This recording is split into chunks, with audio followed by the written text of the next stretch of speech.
CPMലെ കരുത്തുറ്റ വനിതാമുഖം K ശൈലജയെ അനുനയിപ്പിക്കാൻ MA baby പ്രയോഗിച്ചത് അതിശക്തമായ നയതന്ത്രം.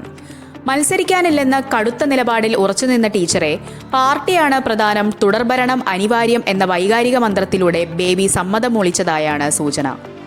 ഇതോടെ റെക്കോർഡ് ഭൂരിപക്ഷം നൽകിയ മട്ടന്നൂരിന്റെ സുരക്ഷിത താവളം വിട്ട് UDFന്റെ ഉരുക്കുകോട്ടയായ പേരാവൂരിൽ ശൈലജ ടീച്ചർ ചാവേർ പോരാട്ടത്തിന് ഇറങ്ങുമെന്ന് ഉറപ്പായി. സ്ഥാനാർത്ഥി നിർണയത്തെ ചൊല്ലി സംസ്ഥാന സമിതിയിൽ പൊട്ടിത്തെറിയുണ്ടാകുമെന്ന് ഭയന്ന AKG സെന്റർ ടീച്ചറെ മെരുക്കാൻ ദൗത്യമേൽപ്പിച്ചത് MA ബേബിയെയായിരുന്നു. പിണറായി വിജയനും സംഘവും നടത്തുന്ന ഒതുക്കൽ തന്ത്രമാണിതെന്ന് അണികൾക്കിടയിൽ സംസാരമുണ്ടെങ്കിലും ബേബിയുടെ ഇടപെടലോടെ ടീച്ചർക്ക് മറുവാക്കില്ലാതായി.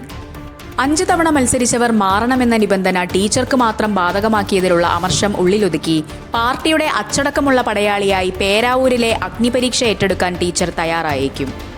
മട്ടന്നൂരിൽ പിൻഗാമി VK സനോജിന് വഴിയൊരുക്കി ടീച്ചർ പേരാവൂരിലേക്ക് വണ്ടി കയറുമ്പോൾ കണ്ണൂർ രാഷ്ട്രീയത്തിൽ പോരാട്ടം മുറുകും. UDF കേന്ദ്രമായ പേരാവൂരിൽ സണ്ണി ജോസഫിനെ നേരിടുക എന്നത് ടീച്ചർക്കത്ര എളുപ്പമാകില്ല. വടകരയിലെ പരാജയത്തിന് ശേഷം പേരാവൂരിലും കാലിടറിയാൽ ടീച്ചറുടെ രാഷ്ട്രീയ ജീവിതത്തിന് അത് കരിനിഴൽ വീഴ്ത്തും.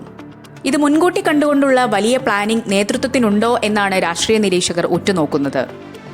CPM സ്ഥാനാർത്ഥി പട്ടികയിൽ വിപ്ലവകരമായ മാറ്റങ്ങൾ വരുത്തുമ്പോൾ P ജയരാജനും ഇത്തവണയും പടിക്ക് പുറത്താണ്.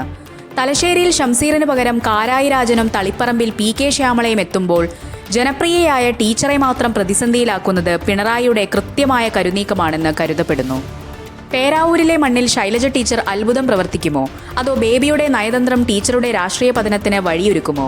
വരും ദിവസങ്ങളിൽ കേരളം ഉറ്റുനോക്കുന്ന ഏറ്റവും വലിയ പോരാട്ടമായി പേരാവൂർ മാറും.